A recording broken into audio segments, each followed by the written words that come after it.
Good. Yep, see that there. Yeah, very good. So I guess thank you all for spending the time with me this afternoon in most of your cases. This morning for me. Alan asked me to come and give you an update on PMA parts in the 2020 post or COVID-19 time period. So I'm just going to give you a general overview on what's going on in PMA and some DER as well, and then I'll try to answer any questions you have. Like Alan said, Jim O'Sullivan is here to help me out answering any questions that I can answer. So, I think one of Alan's questions were along the lines of where do PMA parts go? What types of parts have been PMA'd? Where are the different options available? So I thought this was a pretty good graphic. When I started with HEICO 22 years ago, HEICO was a jet engine, core engine PMA parts company. We did mostly JT8D, a little bit of CFM, mostly in the hot section. But from there, in the last 22 years, we've expanded out. We've first expanded into various different other engines, different parts of the engine. Then we got into components, so going across various different parts of the ATA chapters. We included some wing flight controls.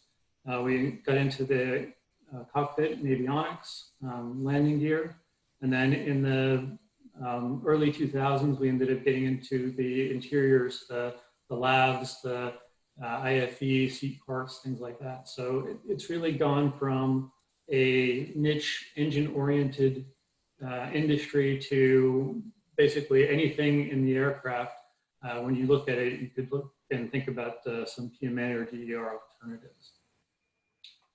Just to get you a feel for where are PMA parts, we just took a look at the 737NG and said, where are most of our customers buying PMA parts? And so if you look, you've got various different ATA chapters. So 25, 52, 33, 71. And this gives you the idea that it's not just one area that PMA parts are available for. There's several different areas. But most of these things are sort of the expendables, consumables, things that you can replace on the line, or things that are consumed during a repair of an LRU.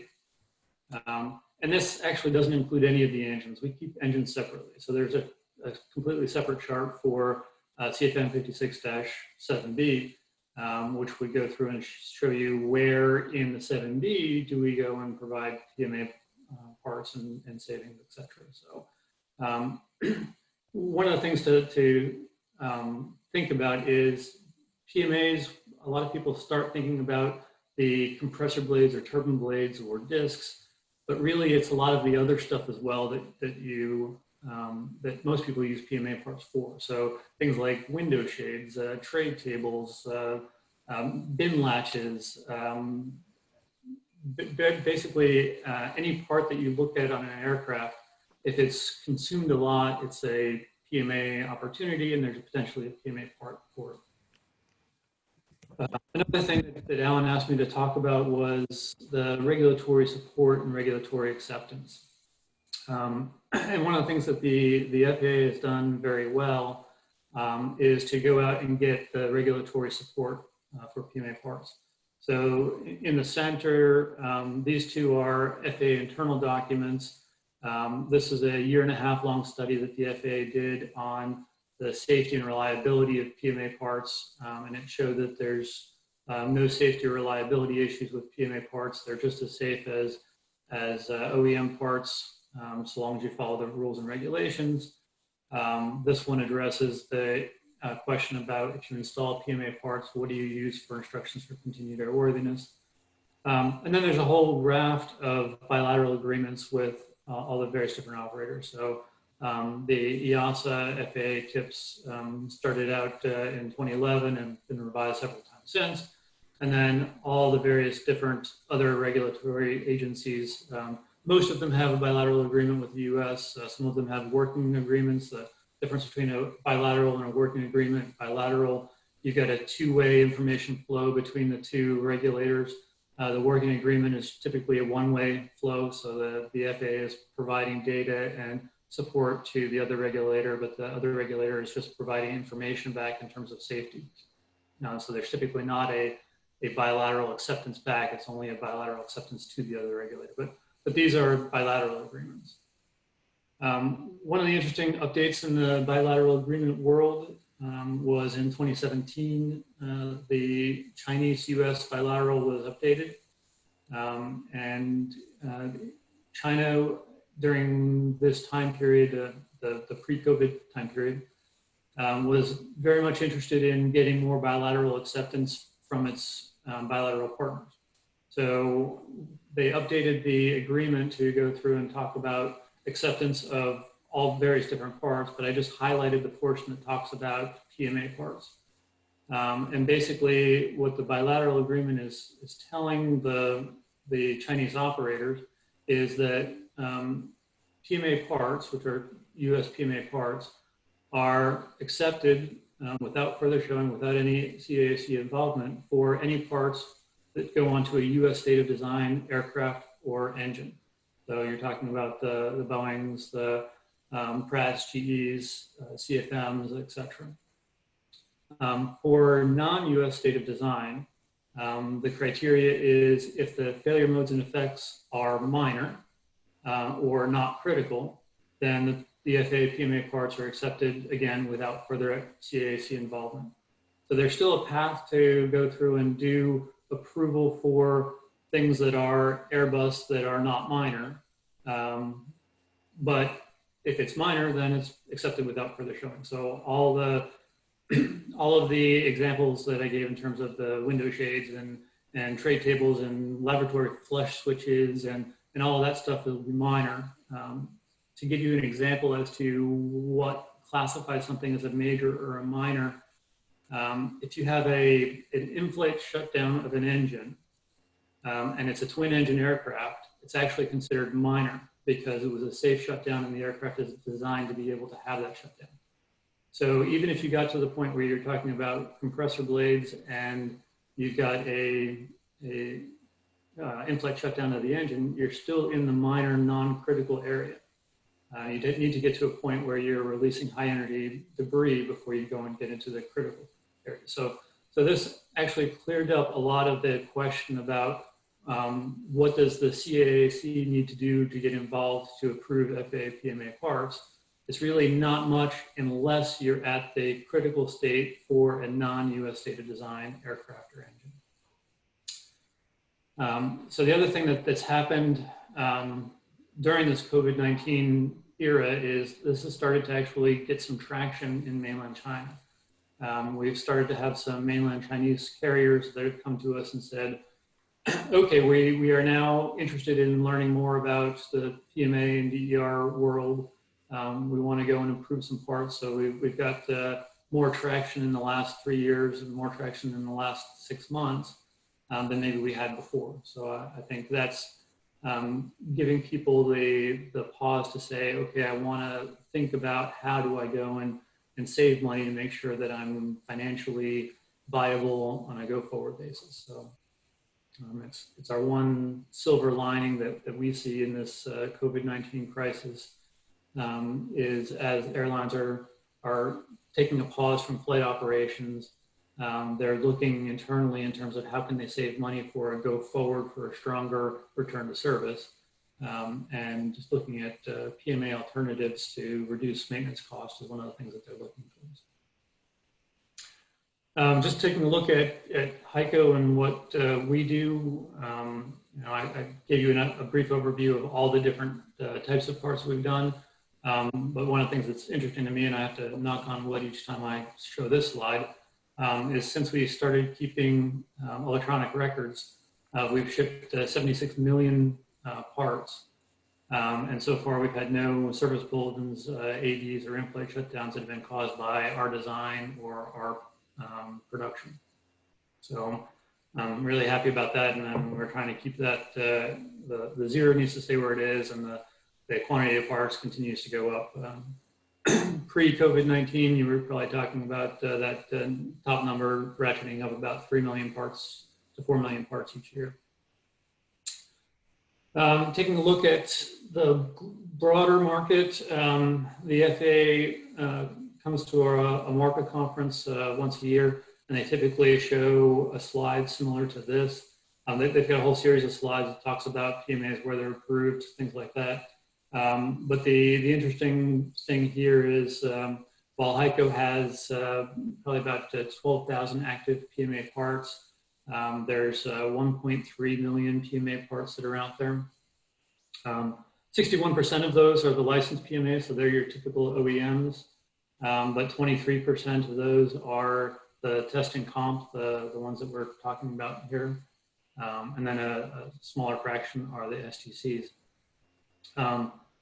But in all the years that the FAA has been managing safety, they've issued, my count is 25, but they're saying 20 to 30 ADs that apply exclusively to PMA articles.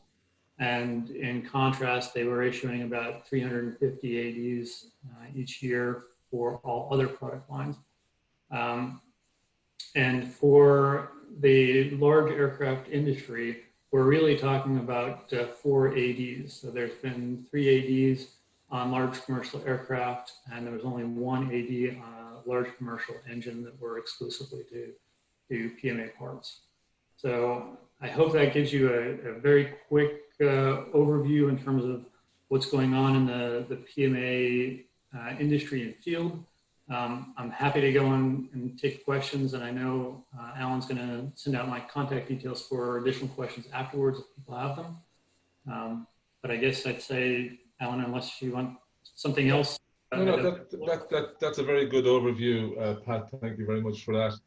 And just a couple of questions from my side. I mean, the audience is welcome to come in with any questions as well, either on the text there or unmute your microphones. But just from my side, any rotating parts and engines with PMAs from the HEICO side, are they all stationary parts? No, we have rotating parts as well. In fact, the reason why I joined HEICO in 1997 was to develop the compressor blade program. So we started up a program to PMA compressor blades, and it was something that nobody thought could be done.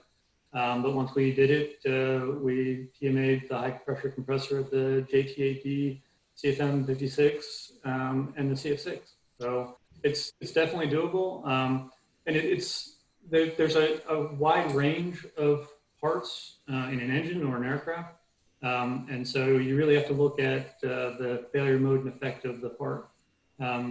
You know, we keep track of how the failure modes and effects for each part are classified. We have an internal classification to them. So if we have a customer who's looking at, you know, maybe they don't want to get into the rotating engine parts, they want to get into something else, we can direct them in that direction as well. There you go. And is that considered a minor mod or a major mod, like say HPC blades? On terms so great question. HPC blades would be a minor effect, because if the HPC blade broke and you shut down the engine, then it's a minor effect as long as you got 2 engines in the aircraft. The place where you would go major would be as if you have something that's going to have an uncontained failure. All right, very good.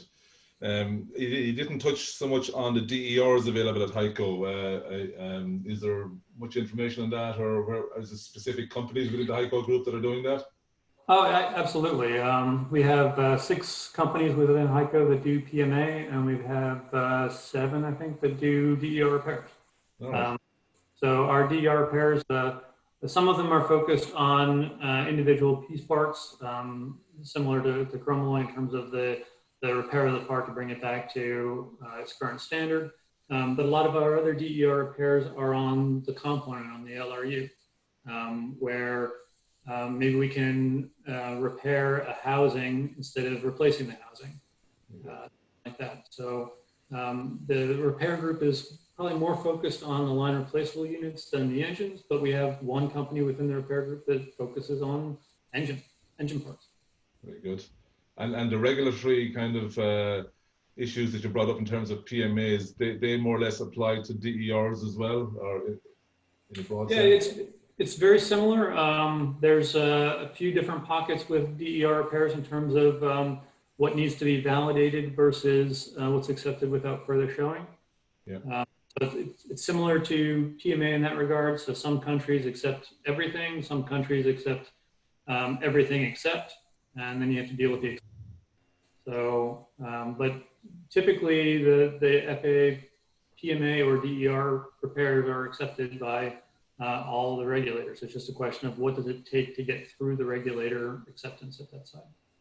That brings us nicely onto some of the questions that have been posted there. I just see from a couple of guys on board, Ashke and from Ibengi, and it's from the lessor perspective. You know, a lot of these aircraft lease contracts in redelivery, there's clauses in there should be no PMAs. Have you experienced, maybe this is a question for Jim, you know, with lessors accepting PMAs on aircraft redeliveries, and how is it handled, or what's your experience there? So I guess the question maybe needs to be a little bit more nuanced, but if you're talking about lessors accepting back parts with PMA parts in it, the very first question is actually right here.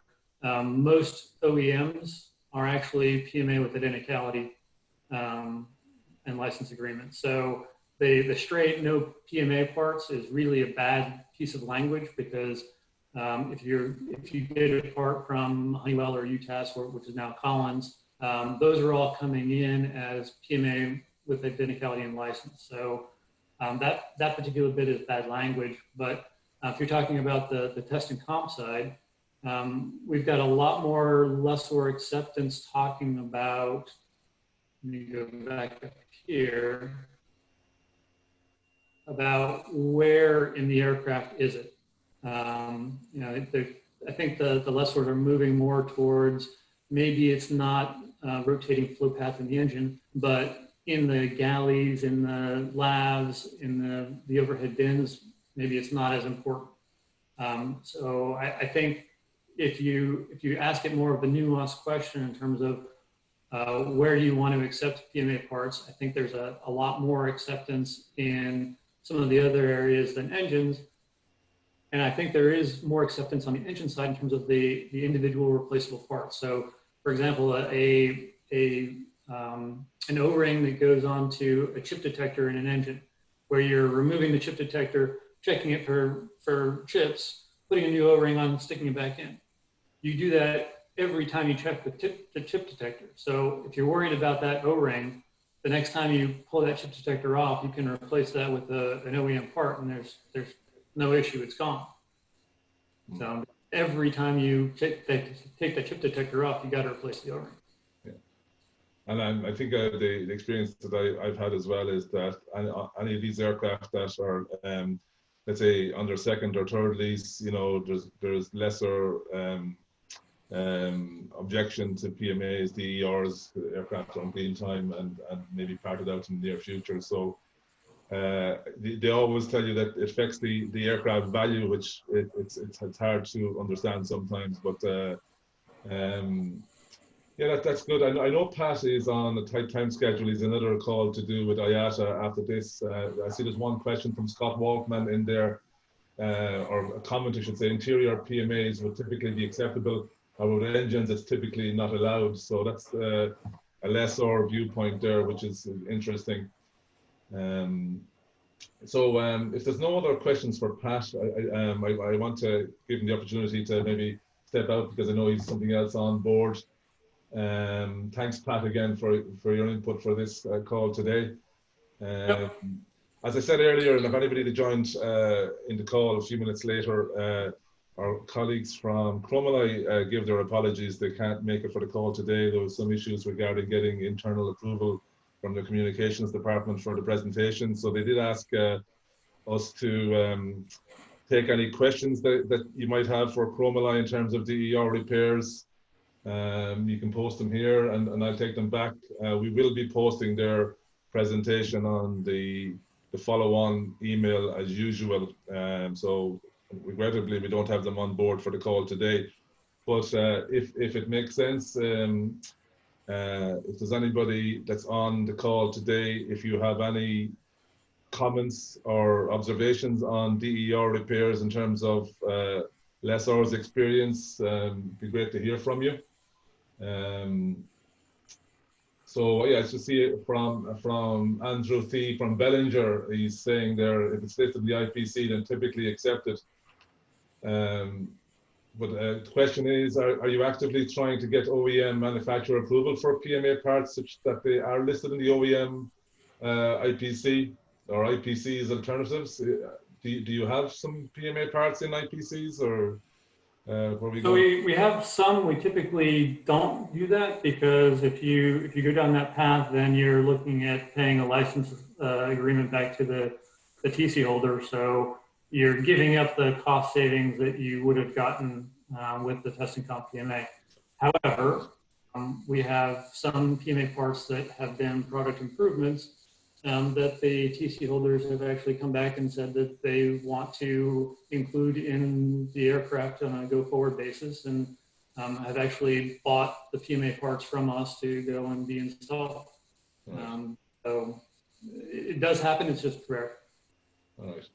Yeah, no, I think it's fair to say, that the technology and the re-engineering skills that are available now, compared to the original design, TC design is much stronger and higher, and the quality of PMAs and DER repairs should be of a much higher standard as a result of that. Yeah, I think on that note, if there's any other questions, or if there's not any other questions on DER PMA, I'm just going to kick over to our short summary on APTN. Alan, I'm gonna drop off. If anybody has any additional questions for me, please feel free. Alan's got my contact details, and I think he'll be sending it out with the presentation material. If you want more information, about how PMA parts are approved or accepted, please feel free to ask. Will do. All right, Pat, thank you very much for that. Take care. So just today on the APTN updates, for anybody that hasn't seen the live platform, I'm just going to do a quick screen share for you and show you that, and then Alex is just going to give us an update on the numbers. So if you bear with me here now, I'm going to share the screen with you. And where are we? Here we go. So when you log in as an APT member, this is what you will see on the login screen. It kicks into what a screen calls My Work Schedule. And what you can do here is you can block out your projects. So you can put in a start date. Let's say you're going to do a camera project from the 2nd of August to the end of August. Let's call it Camo number 2. That goes into your work schedule there. You can put in your summer holidays, other projects there. The purpose of this calendar tool is that when the enterprise members or lessors or MROs are searching for technical people, they won't find you if you're blocked out for that time period there. So I think Alex will show us the search function of the enterprise members after I've done this. But that is how the system works in terms of scheduling and the search of the calendar tool. Just while I'm in here, I'm just going to show you some of the other tools that are on the platform. There are some simple search tools here that we've introduced. We're going to add more of these depending on members' input, but simple parts and price search tool there will bring you into a stock market.aero search by part number. You can find repair sources and parts availability there very quickly. There's an AD search tool there for EASA and FAA ADs that will bring you to the relevant search page for both FAA and EASA ADs. But the key part of the platform, I'd like to think, is this area, what we call continuous professional development.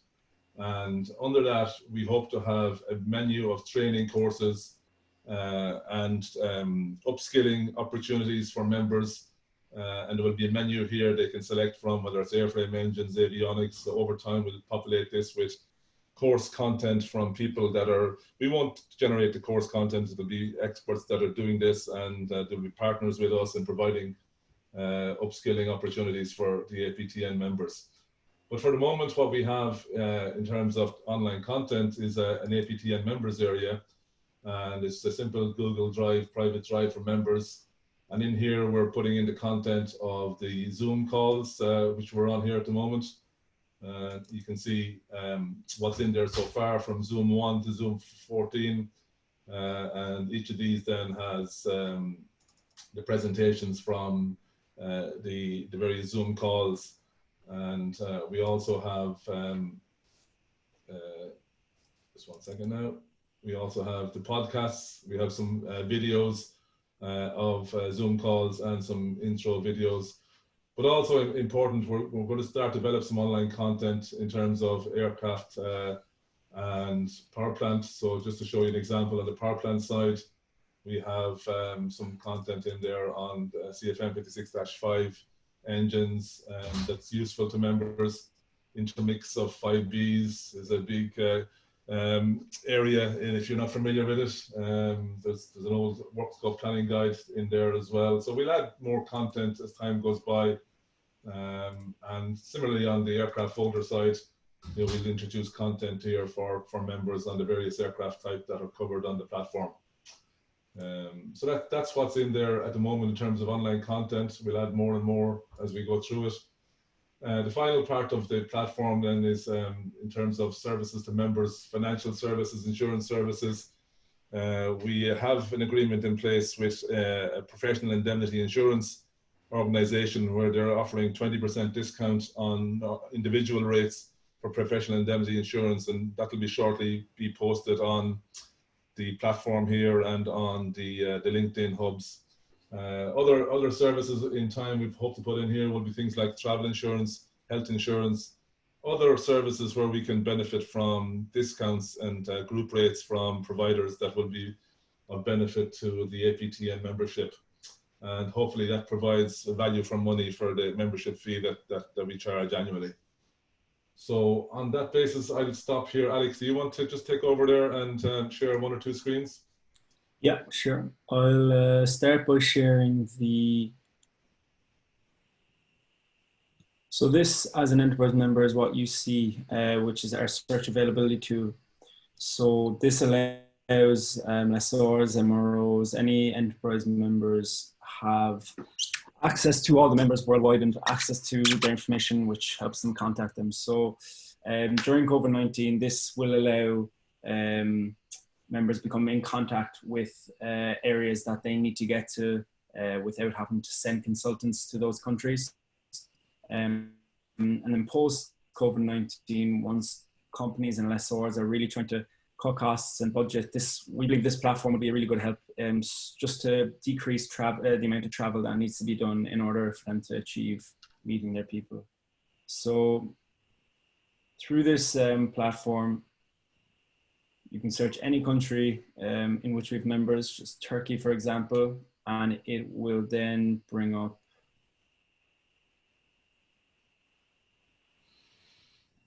Can you see this one? It's still, I think it's after hanging there. It's coming through now. I think there you go. Yeah. We'll then bring up all members that we have in Turkey. So just click into one of those there, Alex. You can just to see the kind of the profile that you see. Sure. Yeah, so you get phone numbers, contact details. It's up to you to contact them directly. We're not trying to get in the middle of providing the technical services. The LinkedIn profile that's there will give you an overview of their past experience. So it's a quick and easy way to find technical guys on site in the current climate. Sorry for interrupting there. Go ahead. Yeah. So I think that gives a good overview of the search functionality. Just want to show, do you want to show this the charts there on the membership, Alex, and we can finish up on that, I think. Oh, of course. Okay.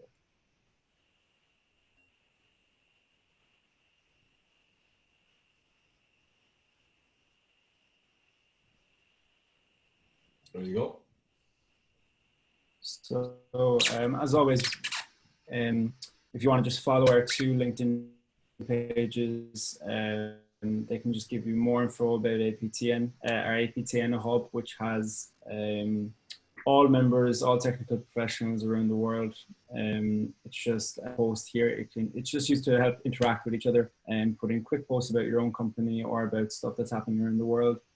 We also, as you can see in the bottom right, have the corporate page, which we've just got 300 followers in. Myself and Alan regularly post updates on webinars and podcasts, as well as articles summarizing these Zoom calls. So we've seen pretty substantial growth in the last few months. I think one of our first Zoom calls, we were we hit a great milestone, I think hitting maybe 250 platform members. So we've now almost got to 400 members by July, which is fantastic.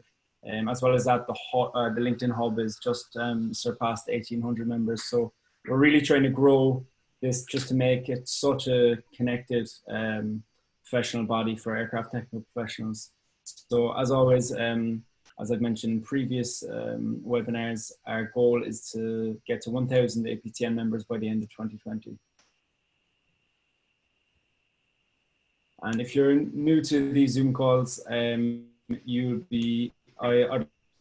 like to introduce these WhatsApp groups that we've made. So these are regional groups in which we allow people to become connected, but also to ask information. There's each WhatsApp group depends on what you signed up on the platform as. So when you sign up on the platform and you put in your region, you should receive an email inviting you to the WhatsApp group. These then can be used to ask for more local questions, asking for aircraft inspection or an engine type in your local area. And finally, this is just my contact information. You can contact myself or Alan in regards to any questions you might have on the platform, anything that you may not have understood about those demos, or anything you have in regards to the WhatsApp groups. So I'll stop. Right. Brilliant. Thanks, Alex, for that update. So on that note, guys, we'll conclude today's Zoom call. Just means for me to thank you again for participating, and thanks to Pat and to Jim for giving up their time. Next week, kind of based on last week's survey, we had PMA's DERs as one topic, and we had also the topic of aircraft delivery, redelivery. So we have a couple of speakers lined up to talk about distressed and friendly lease returns, what to watch out on aircraft redeliveries. So that should be interesting. So we'll send out the agenda for that early next week as well, and hope to see you again in the APTN Zoom call. And thanks again for your time today. So take care, and we'll see you again soon. Yeah. Thanks, Alan. All right. Bye-bye. Thanks, Alan.